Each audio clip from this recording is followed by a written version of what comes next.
Shepherd the dial. Shepherd the dial.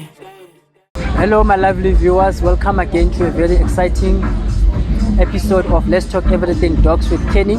Today we're doing things different. Today we are in Midrand. We are visiting an American Bully Show, car meet American Bully Show. Today we'll be learning more about these interesting dogs. We have a guest here as well. You can see is very beautiful dog that is with us here. Also my viewers, if you have not subscribed to our channel, please press the subscription button and follow us to learn more about dogs. Hi sir. How you doing, brother? I'm very well, and yourself? Good, thank you. Good, thank you. Welcome to Let's Talk Everything Dogs with Kenny, and thank you also for honoring the invite. Thank you for having me. Thank you. It's a pleasure to be here. Can you please introduce yourself to our viewers? My name is Symons. I'm the founder and co-owner of Monster Bully South Africa, one of the longest standing kennels, bully kennels in South Africa. Yes. Awesome. Today we see there's different cars here. Yeah. Different cars. There's also American Bullies here. Can you tell our viewers what is happening here? Basically, what is happening? It's been years in the pipeline, and the guys have been talking about merging the two cultures, cars and dogs. Generally, the same people modifying their cars and putting all their time and effort into their cars. Not to mention the amount of money put into the cars. Generally, it would be the same people who also own these beautiful animals as well. They're not easily acquired. They do cost a penny, and so we can relate to them. And being a guy myself, I get to go to one place and get beautiful cars and beautiful dogs. So this is a treat for us, man. Awesome, nice one. The integration between cars and bullies. Yeah. How does it make you feel? It's amazing. It's amazing. Like I said, it's two worlds colliding, two emerging worlds colliding, two very popular cultures colliding. You know, and I can only imagine it would be. It's a great fit. I think they can do so much going forward with this. I hope this is not the last and first show. I hope there's many more to come. And then who's the organizer of the show? I believe that would be Elaine Reddy and easy as well of Colossal Kennels. So mad respect and massive appreciation to them for organizing this. Many have been talking about it for years, and they finally got it. And it's finally happening. Big ups, absolutely. Is this the first time cars meet bullies? Oh yes, sir. The first time. Wow. The very first time. The very first time. The very first time. So you've seen this for the first time right here. That's what's I going like it. on. I like it. Exclusivity. No, that's nice. That's nice. We have a guest here. I do. We must not ignore this guest. Yeah. Please tell our viewers what is the name of this dog. This beautiful piece is called Troy. Yes. He's one of my beautiful productions, and he is just over a year old. Yes. One of my emerging studs. Yes. And then why Troy? Because it's always been a strong name for me. I've always loved the name Troy. It's always personified strength for me. So I called him Troy. Yes. I think he looks the part. Yes. Definitely he looks the part. Thanks very much. Awesome. So the name of your kennel is called MBSA. Yes. What are the alphabets standing for? Monster Bullies South Africa. Yeah. Master Bully South Africa. And what made you choose this name? Well, being a father and you know like most fathers, everything you do is for your son. Yes. And my son was born prematurely, so I called him Monster. And he was very tiny, so I called him Monster. And till today he's winning. And so I named my kennel after my son. Like most people would name very valuable things and objects after their children. Wow. And how old is your son now? He's 16 now. He's 16 now. 16, yeah. Wow. Now I like the And I still story. call him Monster. I like the story behind the name of your channel. It's Thank you. very inspiring. I appreciate that. I love it. Thank you, brother. And then how long have you been in this game?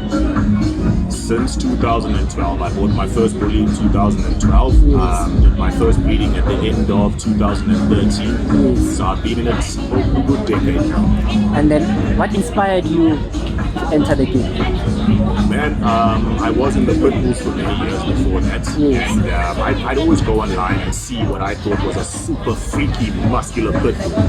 And so basically what happened was I just decided, okay, well, I'm going to go do a little bit more research and acquire them. And my cousin and I bought one in 2010. And they were home. I think there was just one more person. I think it was Ronald and Stephen Rogers had bought in their breeding play already by then.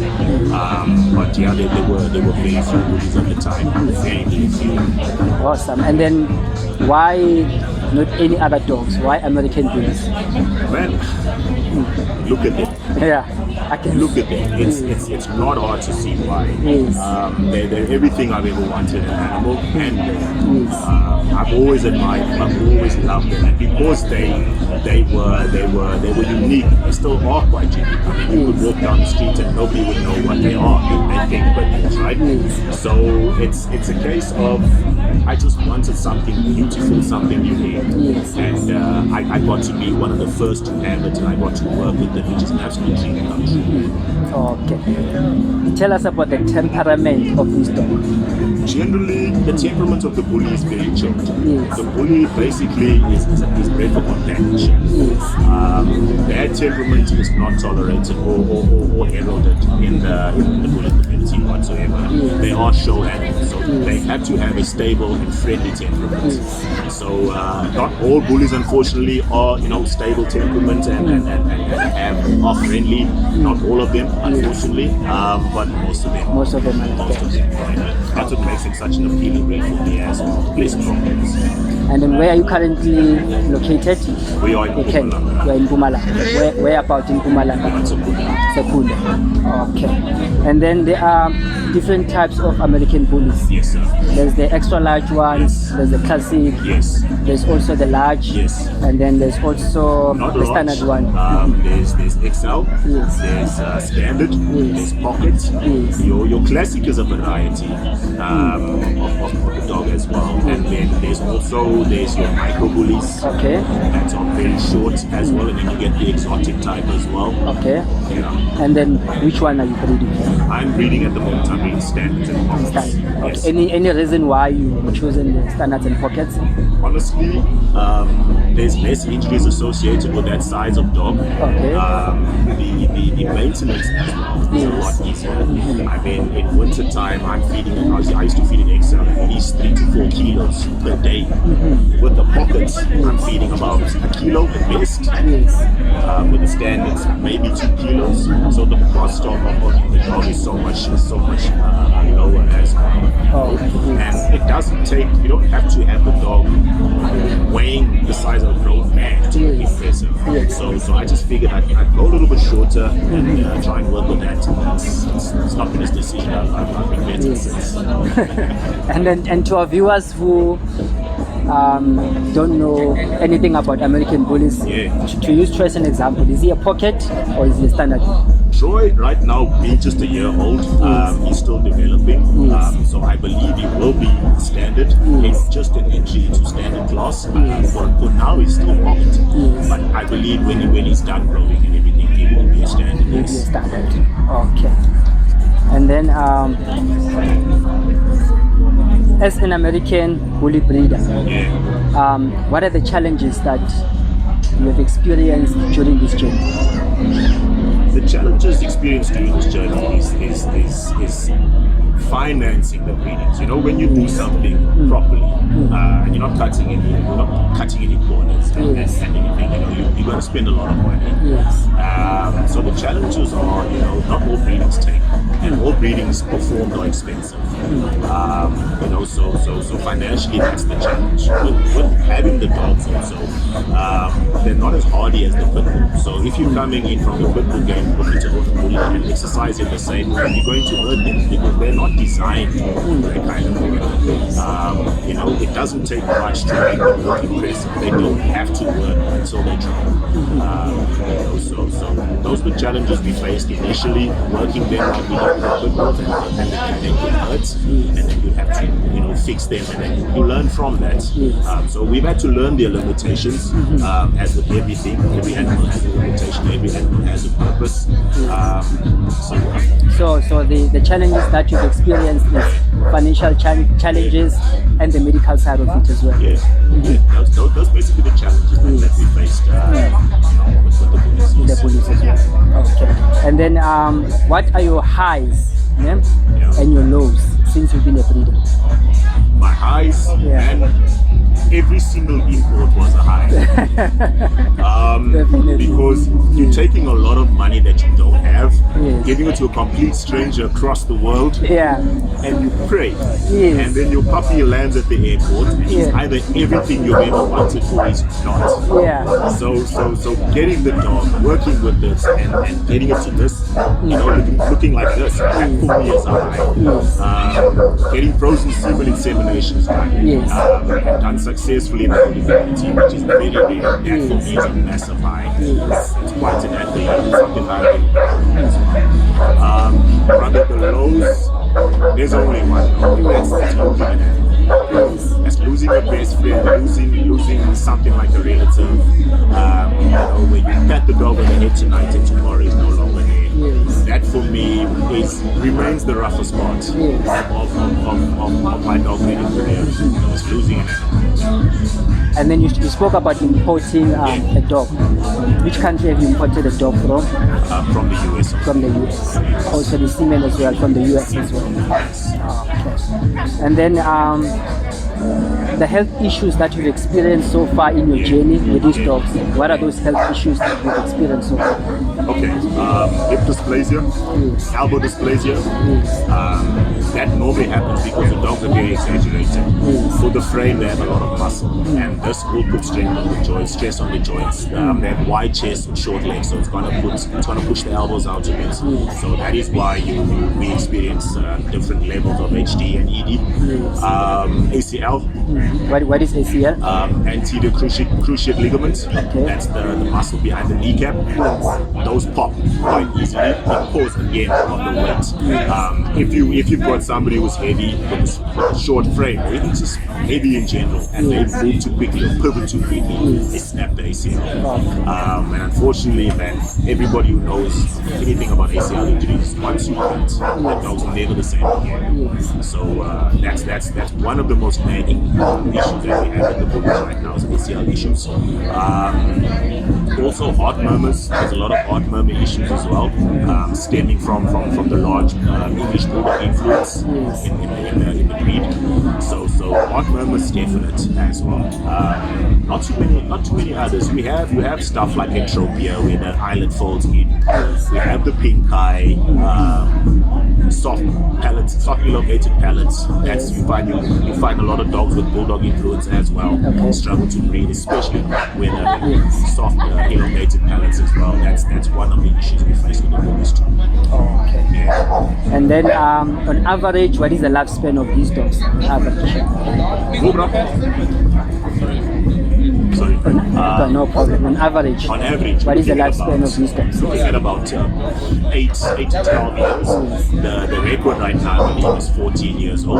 Wow. So this boy is 7, and he's very much a puppy himself. So they live long. It all depends again on the parents' choice, the awareness of the elements or the ailments that they have. So and catering to them, proper diet, proper exercise. That also adds to the longevity of the dog. Yeah. Nice one. So if I have another dog, and then I want to introduce this kind of a breed in my yard, is it advisable? Always. Yes. Always. What I do advise though is that we acknowledge the faults of the dog, the pre-existing dog in the yard. Yes. At the end of the day, if we've only had one dog all the time, that dog's never had to share us with anybody. So we don't know how that dog will react bringing another dog in and seeing us giving that dog attention. So we need to be aware of our dog's limitations first and foremost before we get us a dog. And not just be aware, admit it. Admit it to ourselves. A lot of people think, my dog will be fine, he's fine, the puppy comes in, the dog has nothing to do with it. It's happened many times. So do your research and mostly just admit to yourself those limitations. Work on them before getting another dog. Generally, bringing a bully into the home is the wife's got Yorkies and Spaniels and Shepherd that we rescued the other day, all in the same yard with No problem. no problems. Nice. No problems. No, I can tell. I can tell. And then you have children. You mentioned that you have a child. Yes. So tell us about how are these dogs towards children? Are they child friendly? And can you elaborate on that? Brother, I think that is the best selling point of the American. Yeah. The best. Yes. 90% of my clientele have toddlers. Yes. Right? And within the same year, they come back for a second pup. They just can't believe that something so ferocious looking can be. I mean, the guy was taking pictures now with his daughter on top of his dog. Yes. You know, and it's just something that we as they're babysitters. Blessed, bro. We are blessed with this breed. We really are. I mean, they look ferocious, right? But you can bring your children. Obviously, you know, children have to be taught guidelines as well. They have to be taught to respect the animal. You on a bad day, or you come home from work and you're stressed and your kid is acting the fool, you're gonna lash out at him. Human. Dog is the same. So we gotta teach kids also how to behave around animals so that they don't become the bad guy in the end. Because what happens is, you know, the animals always blame first. We blame last, and we generally the ones who mess up. Because that's right. Because we just don't understand them the way they understand us. So yeah, man. Back to your question, they're just the best with kids. Just they the best. Really are the best with nice, kids. nice one. And then talking about being friendly with kids, friendly with dogs. Are they friendly with other pets as well? If I have a cat, and then I want to bring this breed into my yard, well, what advice would you say to our viewers about it? A friend and fellow co-owner, Andrea, she breeds Sphinx cats, yellow Sphinx cats, beautiful, and the bullies lay around the room at night while they're sleeping, and cats lay on top of them. So can I say it's true for everybody's yard? No, I don't believe Troy will be okay with a cat. He's never been exposed to one, but do I believe that they cannot be? Absolutely not. There isn't enough prey drive in them for them to act stupidly. Do I believe all bullies will be okay with cats? No. Depends on the bloodline. Not just the bloodline, environment. Environment as well. Okay. Look, bloodline is not like bloodline with the pit bulls, where a certain bloodline specialize in a certain function, a certain trait and stuff like that. With these bloodlines, I don't believe there's a bloodline that actually brings aggression. I think aggression is an isolated incident and probably just left to fester by an owner that doesn't know that the aggression is there. So I believe, you know, all bad dogs start off with an owner that has insufficient knowledge. I agree. You know, I don't believe in a bad dog. I believe in a negligent owner. It's a bad owner, not a bad dog. There's no such thing as a bad dog. Really. No, I agree with you on that. Let's talk about your client base. Yes, sir. Who's buying your dogs? Who's buying my dogs? Is it People doing their cars. The same people, Young professionals are buying my dogs, man. You know, established people are buying my dogs. People who turn up and money is not a problem. They are buying my dogs. And it's a blessing every single time to see the excitement on their face when they turn up at my humble home and they just ecstatic about this beautiful dog I've poured my soul into. And they get to take it home and love it for the rest of its life. It's incredible.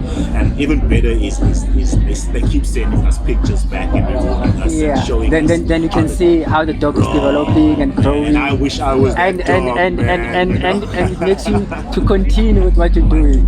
It's rewarding. It's rewarding. It's fulfillment. No doubt. I can imagine. If one of our viewers is watching the show and they want to buy a dog from you, yes, sir. How can they get hold of you? Are you on social media? Please tell our viewers. Yeah, we're on social media. You can get us on Facebook as well. On South Africa. And we're also on Instagram as well. South Africa. We've got various pages on Instagram, but the newest and most colorful one, that's our latest page. Definitely. Thank you very much for this insightful information and this lovely interview. I had fun. I had fun, man. I really had fun. Definitely. We must come to Mpumalanga. No doubt. And see the kennels as well. No doubt. Let me know. I'll buy meat with you. Thank you again. Viewers, thank you for staying tuned to our show. You learned a lot about these dogs. I also learned a lot about these dogs. I had so much fun. I enjoyed myself. And we had the man himself. If you want to get hold of him, social media, you can get hold of him. And once again, please subscribe to our channel. Press the notification button as well. Stay tuned for more exciting episodes on Let's Talk Everything Dogs with Kenny. We'll see you again on the next episode. Cheers. Vandaag ik zoek maar die tijd, laat je bakat, als ik er een tijd dat je. Na lentje check er een plein, die harde kop aan een koepel vibe.